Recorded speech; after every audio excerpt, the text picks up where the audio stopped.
Shalom bien-aimé dans le Seigneur, j'espère que vous allez bien par la grâce du Seigneur Jésus-Christ. Lui qui est ressuscité le troisième jour, notre Seigneur et Père. Donc aujourd'hui nous allons continuer sur les 7 églises. Nous allons aborder l'église de Sardes dans Apocalypse chapitre 3, du verset 1 à 6. Donc du coup, Sardes, qui est l'ancienne capitale de la Lydie, au sud-ouest de Thyatire. L'église est mentionnée seulement dans le livre de l'Apocalypse. On voit en fait que le Seigneur va dire que l'église de Sardes est une église morte, où subsistent cependant quelques chrétiens croyants vivants. Donc nous allons commencer à partir du verset 1. Il est dit: écrit à l'ange de l'église de Sardes. Voici ce que dit celui qui a les 7 esprits de Dieu et les 7 étoiles. Donc le Seigneur, comme d'habitude, s'introduit en fait avec certaines de ses caractéristiques, ou en rappelant toujours aussi la vision que Jean a eue dans Apocalypse chapitre 1, versets 7 et 14.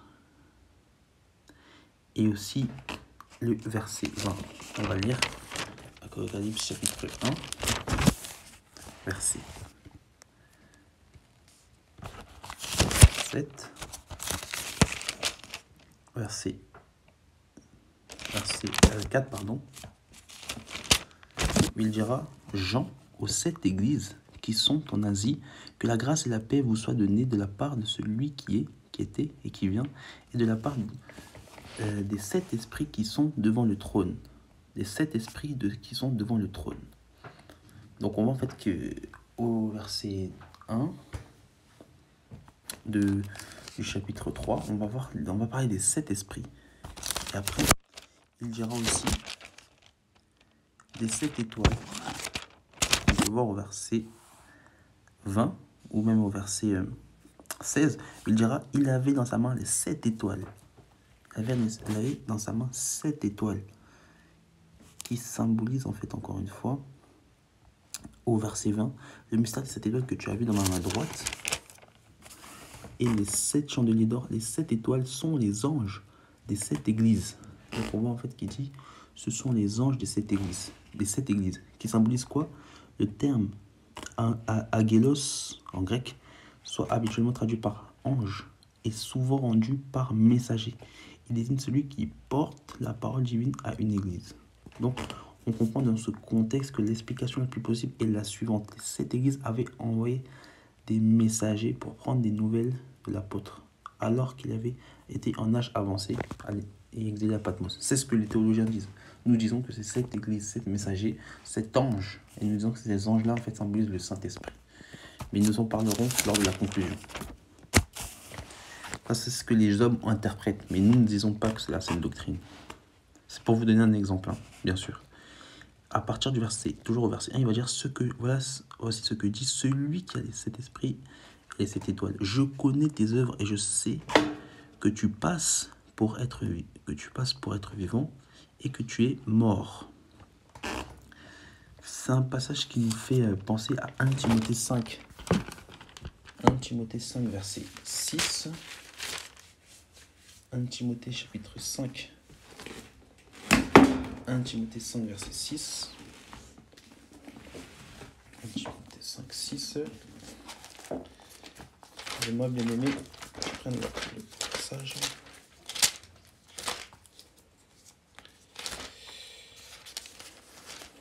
En Timothée 5, verset 6, il nous est dit: mais celle qui vit dans les plaisirs est morte en vivant. Ça, c'est dans la version Starval. On va prendre ça dans la version seconde. Ça nous sera plus simple. Donc, 1 Timothée, chapitre 5, verset 6. Ça, j'ai pris ça dans la version Starval, mais le français n'est pas facile. Il dira, je dirais à partir du verset 5, celle qui est véritablement veuve, qui est demeurée dans l'isolement, met son espérance en Dieu, et persévère nuit et jour dans les supplications. Mais celle qui vit dans les plaisirs est morte, quoique vivante. Donc là, on parle bien en fait de direction au sujet des veuves et des anciens des serviteurs. Mais là, Paul parlait en fait de la caractéristique de la veuve qui, qui vit en fait pour le Seigneur, qui manifeste en fait les fruits en fait de la persévérance, qui nuit et jour dans la supplication et dans les prières. Mais on voit en fait que celle qui vit selon les plaisirs du monde, une fois qu'elle a perdu son mari, est morte, quoi qu'elle est vivante. Comme nous pouvons voir en fait dans la Genèse, lorsque on voit en fait en Genèse chapitre 2, quand Dieu va dire à Adam, au verset 14, au verset 16, il lui dira: L'Éternel Dieu donna cet ordre à Adam, à l'homme: Tu pourras manger de tous les arbres du jardin, mais tu ne mangeras pas de l'arbre de la connaissance du bien et du mal, car le jour où tu en mangeras, tu mourras. On voit qu'il dit: le jour où tu en mangeras, tu mourras. Mais on va voir que Satan va venir semer en fait. Au chapitre 3, au verset 3, il va dire à Ève: vous ne mourrez point. Regardez ce que Dieu va dire à Adam. En Genèse 3, verset 17. Il dira à l'homme: puisque tu as écouté la voix de ta femme et que tu as mangé de l'arbre au sujet duquel je t'avais donné cet ordre, tu n'en mangeras point, le sol sera maudit à cause de toi, et c'est c'est à force de peine que tu en tireras ta nourriture tous les jours de ta vie. Il te produira des épines et des ronces. Tu mangeras de l'herbe des champs. Bon, c'est pas ce passage-là que je voulais prendre, c'est le passage 19, mais pour la bonne compréhension, c'est bien. Il dira: c'est à la sueur de ton visage que tu mangeras ton pain, jusqu'à ce que tu retournes dans la terre où tu as été pris, car tu es poussière et tu retourneras à la poussière. Donc le Seigneur avait bien dit à Adam: tu mourras. Et Adam, tôt ou tard, et Adam va bien mourir, tôt ou tard. Donc, c'est ce qu'on voit dans Genèse, chapitre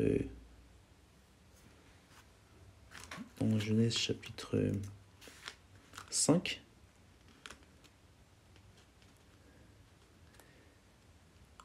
Verset 5, tous les jours d'Adam vécus furent de 930 ans, puis il mourut. Donc Dieu n'avait pas menti, Adam est mort. Mais avant ça, en fait, comme Adam et Ève furent chassés du jardin, toujours dans Genèse chapitre 3, verset 23, l'Éternel Dieu chassa du jardin pour qu'il cultivât la terre d'où il avait été pris. Donc on voit en fait que Dieu avait chassé Adam du jardin d'Éden. Et on comprend en fait que la manière dont Adam avait été chassé, il n'était pas mort sur l'instant, mais il était mort aussi spirituellement. Pourquoi? Parce qu'en fait, en vérité, il y a une double mort dans la condamnation d'Adam. C'est la mort en fait physique, c'est-à-dire la vieillesse, puis vient la mort. Soit que le Seigneur dira: tu es poussière, tu retourneras à la poussière. Mais il y a la séparation avec Dieu, ce qui symbolise aussi la mort spirituelle. C'est-à-dire qu'on n'a plus à cause du péché, cette manière en fait directe de parler avec le Seigneur. C'est-à-dire que le péché en fait met une séparation avec le Seigneur. C'est pour ça que Adam, quoi qu'il était vivant après avoir été chassé, ou après avoir mangé du fruit plutôt, il était mort. C'est-à-dire qu'il était dans ce processus de séparation avec Dieu, parce que Adam avait péché. Donc voilà pourquoi, toujours dans Apocalypse, chapitre 3, verset 1, on dit: je connais tes œuvres et je sais que tu passes pour être vivant, mais tu es mort. Donc la condition d'Adam était, après la consommation du fruit, qu'il était chassé du jardin, il était vivant, mais il était déjà mort. Et regardez ce que le Seigneur dira toujours au verset 2: sois vigilant et affermis le reste qui est prêt à mourir, car je n'ai pas pu trouver tes œuvres parfaites devant Dieu. Il dira: car je n'ai pas pu trouver tes œuvres parfaites devant Dieu.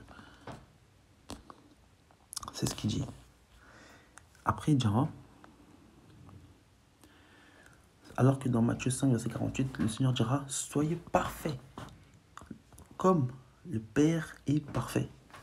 Donc, on voit en fait que l'assemblée n'était pas parfaite. On va au verset 3, il dira: rappelle-toi de comment tu as reçu et entendu la parole. Il dira, rappelle-toi. C'est ce qu'il va dire en fait à l'église d'Éphèse. Souviens-toi d'où tu es tombé. Et encore cette répétition de rappelle-toi, souviens-toi. La mémoire, bien aimé. D'où tu as reçu. Donc, comment tu as reçu. Rappelle-toi donc comment tu as reçu. Dans la version seconde, tu as reçu et entendu. Garde et repens-toi. Que tu as reçu, garde et repens-toi. Dans d'autres traductions, c'est ou entendu l'évangile. Il dit, garde et repens-toi.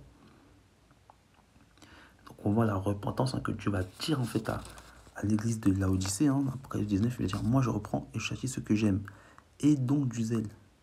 Et repens-toi. Vous voyez, Dieu va toujours demander la repentance. Toujours dans... La repentance, c'est toujours un message qui reste éternel. Vous voyez, dans Matthieu chapitre 3. Dans Matthieu 3, à partir du verset 2, regardez ce que le prophète Jean dira. Repentez-vous car le royaume des cieux est proche. Donc la repentance était le message de la grâce. Il faut se repentir. Regardez dans Acte 17, verset 30 aussi.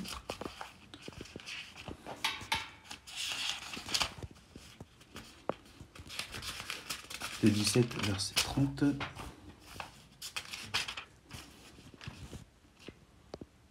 Acte 17, verset 30.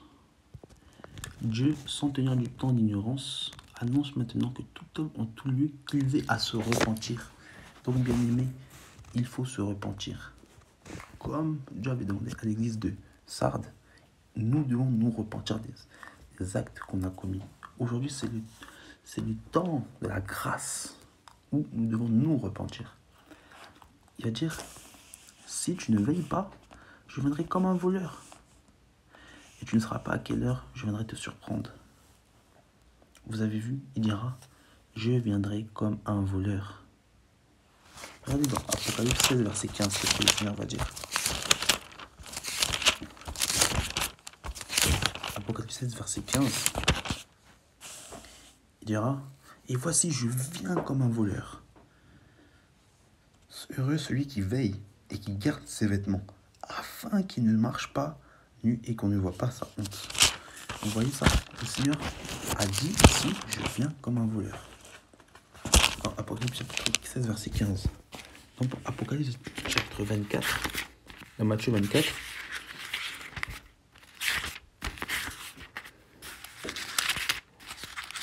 Matthieu 24, à partir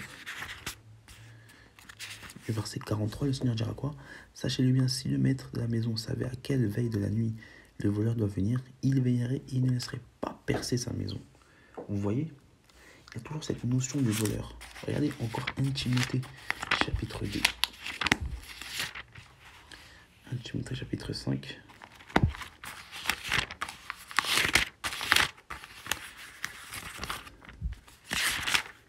Timothée 5, du verset 2 à 5. 1 Thessaloniciens, pardon. 1 Thessaloniciens chapitre 5, verset 5 à 2, 2 à 5, pardon. Car vous savez bien que le jour du Seigneur viendra comme un voleur dans la nuit. Le Seigneur viendra comme un voleur dans la nuit, bien-aimé. Il dira quoi? Quand les hommes diront paix sur terre, alors une ruine soudaine les surprendra comme les douleurs de l'enfantement surprennent la femme enceinte, ils n'échapperont point. Mes frères, vous n'êtes pas des ténèbres pour que ce jour vous surprenne comme un voleur. Vous êtes tous des enfants de la lumière et des enfants du jour. Nous ne sommes point dans la nuit des ténèbres. Bien-aimés, ne dormons pas. Prenons garde. Le Seigneur a dit, il viendra comme un voleur. Ou tu ne sauras pas à quelle heure je viendrai te surprendre. C'est ça que dans Matthieu 24, à partir de Matthieu 25, verset 13, il dira, veillez puisque vous ne savez ni l'heure. Soyons prêts pour la venue de Christ. Et il dira au verset 4, cependant tu as à Sardes quelques hommes qui n'ont pas souillé leurs vêtements Et ils marchent avec moi en vêtements blancs parce qu'ils en sont dignes. Or, c'est ce qu'on parle de vêtements de justice dans Apocalypse chapitre 3, verset 18. On dira, je te conseille d'acheter pour moi de l'or éprouvé par le feu afin que tu deviennes riche et des vêtements blancs afin que tu en sois vêtu et que tu ne laisses pas la honte de ta nudité et ne paraisses point avec un collier pour oindre tes yeux afin que tu vois. Et c'est pour ça que même à Apocalypse 16, verset 15, on parle du vêtement afin qu'on ne soit pas nu également lors de la venue du maître. Et c'est pour ça que le vêtement blanc symbolise le vêtement de la justice. Vous voyez, Apocalypse chapitre 19, verset 8, on parle en fait du vêtement de l'épouse qui va s'appeler de fin lin, qui symbolise la justice des saints, les œuvres des saints. Apocalypse chapitre 19, verset 8, on dit: et il lui a donné de se revêtir d'un fin lin éclatant pur, car le fin lin, ce sont les œuvres justes des saints. Amen. Vous voyez que ça symbolise là les œuvres des saints.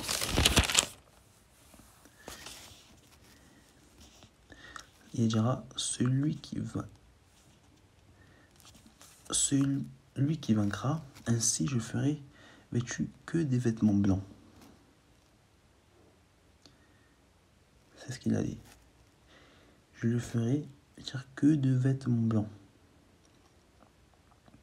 Et je n'effacerai point son nom du livre de vie. On voit le livre de vie dans Exode 32, verset 12, dans le psaume 69, verset 29. Vous pourrez lire les passages, c'est des passages que je cite, que vous pourrez lire, où on parle en fait des livres de vie dans lesquels les noms sont écrits. Vous pouvez prendre Apocalypse 13, verset 8, etc. Où on parle du livre de vie dans lequel les noms des bien-aimés sont inscrits. Et ceux qui seront inscrits auront la vie éternelle, comme il est écrit dans Matthieu 20, verset 15. Il est dit: quiconque ne fut pas trouvé dans le livre de vie fut jeté dans les temps de feu.